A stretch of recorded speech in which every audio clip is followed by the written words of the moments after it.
Hello friends, स्वागत है आप सबका एक बार फिर से tech and tech career platform पे। मैं अभिषेक कुमार आप सबका स्वागत करता हूं।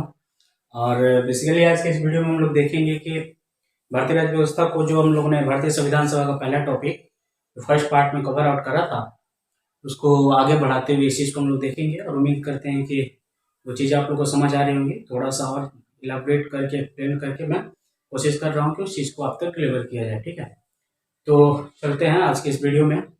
और अगर वीडियो पसंद आ रहा हो तो थोड़ा सा सब्सक्राइब करें। तो चलिए बात करते हैं भारतीय संविधान सभा के बारे में। ठीक ना, तो जैसे कि हम लोगों ने पढ़ा था कि कांग्रेस जो है, संविधान सभा जो है वो कांग्रेस थी, और कांग्रेस थी तो, और कांग्रेस जो थी वो भारत थी। ये स्टेटमेंट हम लोग ने लास्ट टाइम पढ़ा था। जो ये स्टेटमेंट था ऑस्टिन का था। ऑस्टिन एक विचारक थे, ब्रिटिशर्स थे, उन्होंने ये बात कही थी।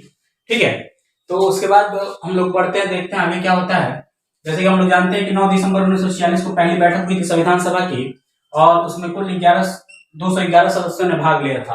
और इस संविधान सभा में जो है सच्चिदानंद सिन्हा को अध्यक्ष चुना गया था, लेकिन मुस्लिम लीग के विरोध के कारण फिर मुस्लिम लीग ने बहिष्कार किया। उसके बाद फिर अगला जो 11 दिसंबर 1946 को दूसरी बैठक हुई, इसमें डॉक्टर राजेंद्र प्रसाद को अस्थायी अध्यक्ष बनाया गया, और एच.सी. मुखर्जी तथा टी.टी. कृष्णमाचारी जी को क्या किया गया, उपाध्यक्ष बनाया गया। ठीक है, संयुक्त रूप से ये दोनों लोग थे, याद रखेंगे, पांचवा ऑप्शन। ठीक है, उसके बाद आता है फिर 13 दिसंबर 1947 को पंडित जवाहरलाल नेहरू के द्वारा संविधान सभा में उद्देश्य प्रस्ताव प्रस्तुत किया गया, जो कि 22 जनवरी 1947 को संविधान सभा में उद्देश्य प्रस्ताव को जो है स्वीकार कर दिया गया। ठीक है, तो ये सारी प्रक्रिया थी संविधान सभा के अलग अलग बैठकों में। उसके बाद बात आती है संविधान सभा के निर्माण और जितने भी पहलू थे उन सब पर गहन विचार और विमर्श करने के लिए अन्य देशों से भाई जो भी संविधान देखना है वो सब चीज के लिए अलग अलग समितियां बनाई गई, और अलग अलग समितियों के अध्यक्ष रहे। उनका कार्य योजना जो है कैसी होगी, वो सिर्फ जो अध्यक्ष थे और उनकी टीम के जो लोग थे वो लोग को देखना था। तो इसी क्रम में देखते हैं कि भारतीय संविधान के निर्माण के पहलू पर विचार करने के लिए 15 समितियां का गठन किया गया। ठीक है, निर्माण जो भी प्रक्रिया थी उस प्रक्रिया पे विचार करने के लिए, या फिर उन सारे जो भी गतिविधियां थी उन सब चीज को ध्यान रखने के लिए, और जो भी इकट्ठे हो रहे हैं उन सब चीज को संयोजित करके एक जगह प्रस्तुत करने के लिए जो कमेटियां बनाई गई थी, समितियां बनाई गई थी, वो 15 समिति थी, जिसमें से 8 जो थी बड़ी समितियां थी और कुछ छोटी छोटी समितियां थी। जिसमें मेन जो समितियां है उसको मैंने यहाँ पे मेंशन करा है, और थोड़ा सा आप देख लेंगे। नाम याद रखना थोड़ा सा मुश्किल होगा, बट धीरे धीरे बाय रिवीजन हम लोग इस चीज को कवर आउट कर लेंगे। ठीक है, तो प्रारूप समिति जो था डॉक्टर भीमराव अम्बेडकर के द्वारा इनके अध्यक्ष थे ये प्रारूप समिति का। संघीय संविधान समिति जो था ये पंडित जवाहरलाल नेहरू थे इसके अध्यक्ष। ठीक है, उसके बाद आता है प्रांतीय संविधान सभा। प्रांतीय संविधान सभा जो जानते हैं हम लोग की सरदार वल्लभ भाई पटेल इसके अध्यक्ष थे। ठीक है, उसके बाद आता है संघ शक्ति समिति। संघ शक्ति समिति भी जो थे वो जवाहरलाल नेहरू के ही कमान में था। उसके बाद आता है कार्य संचालन समिति। कार्य संचालन समिति में जो थे वो के मुंशी जी थे। ठीक है, राष्ट्र ध्वज एवं तदर्थ समिति। राष्ट्र ध्वज एवं तदर्थ समिति में हम लोग याद रखेंगे कि इसमें बेसिकली बहुत जगह कंट्राडिक्शन रहता है, लेकिन आप ये दोनों नाम मान के चलिए कि इसमें डॉक्टर राजेंद्र प्रसाद और जेपी कृपलानी दोनों लोग सम्मिलित थे। ठीक है, प्रेस दीर्घा समिति। प्रेस दीर्घा समिति में उषा नाथ सेन जी थी, एक महिला थी ये। इनका नाम आप लोग बहुत याद रखेंगे, क्योंकि जो भी प्रश्न पूछता है उसमें ये वाला इंपॉर्टेंट रहता है, खासतौर पर छोटे छोटे एग्जामों में ये बहुत पूछता है, प्रेस दीर्घा समिति। ठीक है, उसके बाद आता है प्रारूप समिति। जैसे पिछले वीडियो में मैंने बताया था कि प्रारूप समिति के जो भी सदस्य थे, तो एक पॉइंट छूट गया था, मैंने बताया था बी.एल. मिश्रा की जगह पे एन माधव जी को लाया गया था, तो और खेतान जी के जगह पे टी.टी. कृष्णमाचारी जी आए थे, लेकिन बी.एल. मिश्रा के जगह पे एन माधव, मैंने उस समय भूल गया था वो चीज बताना, तो याद रखेंगे। 2 आदमी बाद में जुड़े थे, तो बी.एल. मिश्रा, एन माधव जी जुड़े थे इनके जगह पे, और खेतान जी के जगह पे टी.टी. कृष्णमाचारी, याद रखेंगे। ठीक है, तो ये रह गया जो भी समितियां बनाई गई थी उसमें। उसके बाद आते हैं हम लोग, तो 21 फरवरी 1948 को प्रारूप समिति का रिपोर्ट जो है वो प्रकाशित किया गया संविधान सभा में। ठीक है, तो समिति का जो रिपोर्ट प्रकाशन किया गया था उसमें 315 अनुच्छेद और 8 अनुसूचियां शामिल थी। ठीक है, लेकिन ये तो भाई सर्वसम्मति से, अब जैसे कि हम लोग जानते हैं, आगे भी पता चलेगा कि संविधान सभा का जो भी निर्णय होता था वो सर्वसम्मति और संयोजन के आधार पर होता था। ठीक है, तो सबने अपना अपना जो भी रिपोर्ट थी वो ले आई, संविधान सभा का रिपोर्ट प्रस्तुत हुआ। अब प्रस्तुत किया तो उसमें कुछ कमियां रहेंगी, तो उस चीज को छांटने उठने के लिए संविधान सभा में 3 वाचन रखे गए। 3 वाचन इन द सेंस की कहिए ना, कि जैसे कि मान लीजिए कि आपके घर में अगर कुछ होता है तो जस्ट लाइक एक छोटी सी मीटिंग के तौर पे अलग अलग लोग बैठते हैं, अपना विचार विमर्श करते हैं, उसी प्रकार का। ठीक है, तो 3 वाचन रखे गए, जिसमें पहला वाचन था 4 नवंबर 1948 यानी 4 नवंबर 1948 से लेके 9 नवंबर 1948 तक। बहुत छोटा ये था, इसमें बस छोटी छोटी चीजें सब चीज देखी गई कि कैसा है क्या है। दूसरा वाचन जो था वो 15 नवंबर 1948 यानी 15 नवंबर 1948 से 17 अक्टूबर 1949 तक हुआ था। बहुत लंबा चला था ये वाचन, और इसमें था कि जो 315 अनुच्छेद बनाए गए थे उस 315 अनुच्छेद पे विचार विमर्श किया गया था, ठीक है, कि क्या है क्या नहीं है।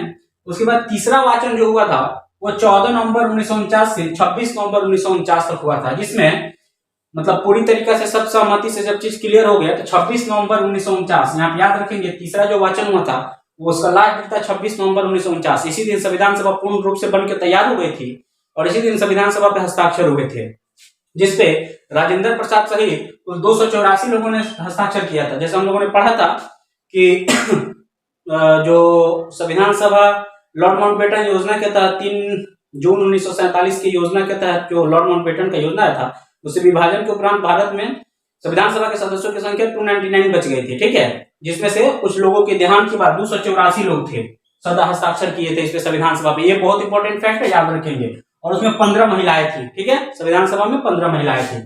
अब संविधान सभा 26 नवंबर 1949 को तैयार हो गया, तो भाई इसी दिन हम लोग 26 नवंबर 1949 को संविधान दिवस मनाते हैं, ठीक है।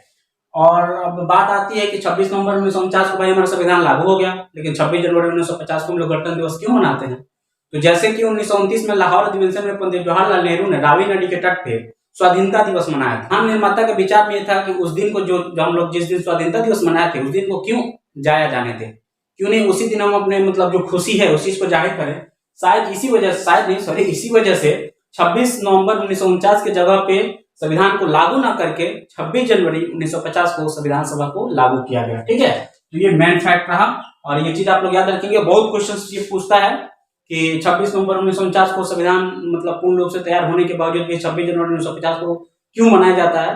क्योंकि 1929 में लाहौर अधिवेशन में रावी नदी के तट पे पंडित जवाहरलाल नेहरू ने उस दिन स्वाधीनता दिवस मनाया था। ओके, तो याद रखेंगे। तो 26 नवंबर 1949 को उस दिन 1929 में जो है संविधान दिवस स्वाधीनता दिवस उस समय मनाया गया था, ठीक है। और यहाँ पे 26 नवंबर 1949 को हम लोग संविधान दिवस मनाते हैं। कब से? 2015 में 125वीं डॉक्टर भीमराव अम्बेडकर की 125वीं वर्षगांठ पे 2015 में भारत सरकार के द्वारा इस चीज को मतलब बताया गया कि 26 नवंबर को हम लोग संविधान दिवस में मनाएंगे, ठीक है। तो याद रखेंगे इस फैक्ट को। और 15 महिला इसमें शामिल थी। तो ये सारा फैक्ट रहा संविधान सभा के बारे में। अब कुछ फैक्चुअल चीजें हैं उस चीज को हम लोग जान लेते हैं। संविधान सभा की जो निर्णय होते थे, संविधान सभा बहुत बड़ी एक संघ थी जिसमें भाई इतने लोग सदस्य थे, सर्वसहमति से जिस बिंदु पे सबकी सहमति बनती थी उस चीज को समायोजित किया जाता था, ठीक है। तो याद रखेंगे संविधान सभा का निर्णय जो था वो सर्वसहमति से होता था। संविधान सभा के पूरा निर्माण प्रक्रिया में 2 साल 11 महीना 18 दिन लगे थे। ये बहुत फैक्चुअल चीज है, छोटे छोटे एग्जाम में बहुत पूछे जाते हैं ऐसे सिनेरियो में। संविधान सभा के निर्माण में 2 वर्ष 11 महीना 18 दिन का समय लगा था और करीब करीब 65 लाख रुपए के आसपास खर्च हुए थे पूरा संविधान के निर्माण की प्रक्रिया में, ठीक है। और पूर्ण संविधान जो अपना बन के अभी तैयार हुआ है, लिखित संविधान है, विश्व का सबसे बड़ा लिखित संविधान है अपना भारत का। इस चीज को हम लोग जानेंगे अगला वीडियो में जब भारत के संविधान की विशेषता पढ़ेंगे उस समय। तो पूर्ण संविधान जो हमारा बन के अभी तैयार है, जो अभी संविधान रखा हुआ है, मतलब वो करीब करीब 13 kg के आसपास का है। ये बहुत मतलब मैनुअल फैक्ट है, थोड़ा सा बस जानने के लिए, ठीक है। तो ये रहा संविधान सभा का पूरा। अब थोड़ा सा कुछ और फैक्ट रह गए उसको हम लोग देखेंगे कि जब 26 जनवरी 1950 के पहले जो लास्ट जो बैठकें हुई थी उसमें कौन कौन से राष्ट्रगान, राष्ट्रध्वज क्या अपनाया गया था, ये सब चीजें हम लोग देखते हैं। चलिए तो फ्रेंड्स आगे बढ़ते हैं हम लोग। आज का प्रश्न आप लोग के लिए, जैसे कि हम लोगों ने एक सिस्टम स्टार्ट करा है कि प्रत्येक वीडियो में 2-3 करंट अफेयर्स के प्रश्न आप सबसे पूछे जाएंगे, जिसका जवाब अगर आप लोगों को पता है तो कमेंट सेक्शन में बताएं। तो आज का पहला प्रश्न आप लोग से ये है कि जो ऑपरेशन नमस्ते आया हुआ है, ऑपरेशन नमस्ते किससे संबंधित है एवं उसका क्या उद्देश्य है? अगर आपको पता है तो कमेंट सेक्शन में इसका जवाब दें। और दूसरा प्रश्न आप लोग के लिए ये है कि जो अभी वर्तमान में रैंकिंग जारी की गई है, रेटिंग जारी की गई है, जो टॉप 500 कंप्यूटर की सूची जारी की गई है, उसमें भारत के कितने कंप्यूटर हैं एवं उन कंप्यूटर की रैंकिंग क्या क्या है, इसके जवाब कमेंट बॉक्स में दे, ठीक है। तो आगे चलते हैं हम लोग इसी क्रम में संविधान सभा के बारे में जैसे हम लोग बात करते हैं। तो देखते हैं 26 जनवरी 1950 को संविधान सभा लागू कर दिया गया, ठीक है। और इसी दिन को हम लोग गणतंत्र दिवस मनाते हैं, 26 जनवरी 1950 को सब कोई जानता है। अब हम लोग बात करते हैं कि जब संविधान सभा 26 जनवरी 1950 को लागू कर दिया गया तो उस समय वर्तमान में जो उस समय जो संविधान था उसमें 395 अनुच्छेद थे, 22 भाग थे एवं 8 अनुसूचियां थी, ठीक है। लेकिन वर्तमान में ये 1947 की बात है, सॉरी 1950 की बात है, लेकिन वर्तमान में जो है अनुच्छेदों की संख्या 465 हो गई है। कहने का सेंस ये है कि मूल तो उतना ही है 395 है, लेकिन उसके सब पार्ट्स में 1 2 3 4 ए बी सी डी करके ऐसे जो इंक्रीमेंट हुआ है उससे ऐड हुआ है तो वो 465 है। याद रखें कि मूल संविधान मतलब जो मूल अनुच्छेद है वो 395 ही है। 22 भाग है, ये भी 25 हो गया वैसे ही ए बी सी करके, ठीक है। और 8 अनुसूचियां हैं, अनुसूचियां थी मूल संविधान में जो कि वर्तमान में 12 हो गई है, 9 10 11 12, जो कि अलग अलग संविधान संशोधन करके उसको ऐड किया गया। जब हम लोग आगे संविधान संशोधन पढ़ेंगे तो उसको देखेंगे। तो आप लोग ये फैक्ट याद रखेंगे, 395 अनुच्छेद मूल संविधान में, 22 भाग 8 अनुसूची, वर्तमान में 465 और 25 भाग और 12 अनुसूचियां, ठीक है। अब देखते हैं आगे संविधान सभा के बारे में एक वक्तव्य दिया गया है कि संविधान सभा जो था वो हिंदुओं का निकाय था। यह संविधान सभा जो है वो हिंदुओं का निकाय है। यह स्टेटमेंट के संथानम एक व्यक्ति थे, उन्हीं के द्वारा ये चीज कहा गया था कि संविधान सभा हिंदुओं का निकाय है। तो यह स्टेटमेंट एक बार बीपीएससी में पूछा हुआ है कि संविधान सभा हिंदुओं का निकाय है, ये कथन किसका है? तो के संथानम का, ठीक है। हमारी कोशिश ये है कि संविधान सभा से रिलेटेड जितने भी फैक्ट हैं उन सारे फैक्ट को आपके समक्ष प्रस्तुत कर दिया जाए ताकि कहीं भी आप लोग को कुछ और देखने की जरूरत ना पड़े, ठीक है। उसके बाद आते हैं लिखित संविधान का प्रारंभ जो है वो यूएसए यानी कि अमेरिका से हुआ है, ठीक है। ये याद रखेंगे आप लोग, लिखित संविधान की जो अवधारणा है वो उसका प्रारंभ जो है वो अमेरिका से है, लेकिन पूरे विश्व में सबसे बड़ा लिखित संविधान जो है वो अपना देश भारत का है। वो हम लोग देखेंगे आगे जब विशेषता पढ़ेंगे तो। उसके बाद आता है अब महात्मा गांधी, अली जिन्ना, ये दो व्यक्ति जो थे इनके नाम थोड़ा इंपॉर्टेंट है क्योंकि इन लोगों ने स्वतंत्रता आंदोलन में बहुत महत्वपूर्ण रोल निभाया था, खासतौर पर महात्मा गांधी ने, ठीक है। और महात्मा गांधी और अली जिन्ना जो थे, अली जिन्ना की तो कोई बात नहीं, महात्मा गांधी की मैं बात कर रहा। महात्मा गांधी और अली जिन्ना ये दो व्यक्ति जो थे ये भारतीय संविधान सभा में भाग नहीं लिए थे, हालांकि लेकिन इन लोगों ने संविधान सभा में भाग नहीं लिया था। ये फैक्ट आप लोग याद रखेंगे, ठीक है। संविधान सभा जो था, संविधान सभा जो पूरी संविधान सभा गठित हुई थी वो संविधान सभा ने हाथी को अपना प्रतीक चिन्ह माना था। ये भी एक फैक्ट है, याद रखेंगे आप लोग, किसको? हाथी को अपना प्रतीक चिन्ह माना था, ठीक है। उसके बाद हम लोग देखते हैं संविधान सभा के द्वारा कुछ अन्य कार्य किए गए थे। संविधान सभा के द्वारा कुछ अन्य कार्य किए गए थे, जैसे कि मैंने बताया कि राष्ट्रीय गीत, राष्ट्रगान, ध्वज, इसी को कब अपनाया गया था, क्या क्या प्रक्रिया थी। तो इसी क्रम में देखते हैं हम लोग संविधान सभा के द्वारा की गई कुछ अन्य कार्य। उसमें यह है कि 22 जुलाई 1947 को तिरंगे झंडे को राष्ट्रीय ध्वज के रूप में स्वीकार किया गया। कब? 22 जुलाई 1947 को तिरंगे झंडे को राष्ट्रीय ध्वज के रूप में स्वीकार किया गया, याद रखेंगे। उसके बाद अगला बिंदु आता है कि मई 1949 में राष्ट्रमंडल यानी कॉमनवेल्थ में भारत की सदस्यता को औपचारिक तौर पर स्वीकार किया गया, ठीक है। स्वीकृत किया गया भारत की सदस्यता राष्ट्रमंडल में। कब? मई 1949 में, ठीक है। 24 जनवरी 1950, ये डेट काफी इंपॉर्टेंट है, याद रखेंगे आप लोग। 24 जनवरी 1950 जन गण मन, जो कि राष्ट्रगान है अपना, इसको रविन्द्रनाथ के द्वारा जो लिखित था इसको अपनाया गया राष्ट्रगान के तौर पे। जन गण मन को रविन्द्रनाथ टैगोर के द्वारा लिखित जो था इसको 24 जनवरी 1950 को स्वीकृत किया गया था भारतीय संविधान सभा के द्वारा, जन गण मन, ठीक है। वंदे मातरम जो है इसको राष्ट्रीय गीत के रूप में, जो कि बंकिम चंद्र चटर्जी का जो उपन्यास था आनंद मठ, उससे जो लिया गया है ये, तो बंकिम चंद्र चटर्जी के द्वारा लिखित था ये वंदे मातरम, उसको राष्ट्रीय गीत के रूप में स्वीकृत किया गया, ठीक है। कुछ और फैक्ट है। प्रेम बिहारी नारायण रजायदा, याद रखेंगे नाम, ये बहुत इंपॉर्टेंट है। प्रेम बिहारी नारायण रजायदा ये भारतीय संविधान सभा के प्रमुख सुलेखक थे, लिखने का कार्य, याद रखेंगे, ठीक है। और इनके द्वारा मूल संविधान जो है, जो मूल संविधान था प्रेम बिहारी नारायण रजायदा जी के द्वारा जो है ये इटालिक शैली में संविधान सभा को लिखा गया था, ठीक है। और संविधान सभा को अलंकृत एवं सौंदर्यीकरण का सेंस यह है कि संविधान सभा का जो भी सौंदर्यीकरण है या फिर उसको सजाने वजाने का जो भी कार्य था उस चीज को पूरी तरह से राम मनोहर सिन्हा के द्वारा इस चीज को किया गया, ठीक है। अलंकृत और सौंदर्यीकरण का कार्य किसके द्वारा किया गया? राम मनोहर सिन्हा जी के द्वारा। मूल संविधान का हिंदी संस्करण जो था वो मूल संविधान का हिंदी संस्करण जो था वो बसंत कृष्ण वैद्य जी के द्वारा इस चीज को प्रदर्शित किया गया था। ठीक है, हिंदी संस्करण, संविधान सभा का हिंदी संस्करण का लेखन का कार्य जो था वो बसंत कृष्ण वैद्य जी के द्वारा लिखा गया था। तो ये रहा ओवरऑल संविधान सभा के बारे में। ठीक है, और पिछले वीडियो को आप लोगों को देखा होगा, संविधान सभा की जो भी स्टार्टिंग के पोर्शन थे वो भी एक छोटा सा वीडियो है, उस चीज को देखें, उसके बाद इस चीज को देखें, काफी बेहतर समझ आएंगे।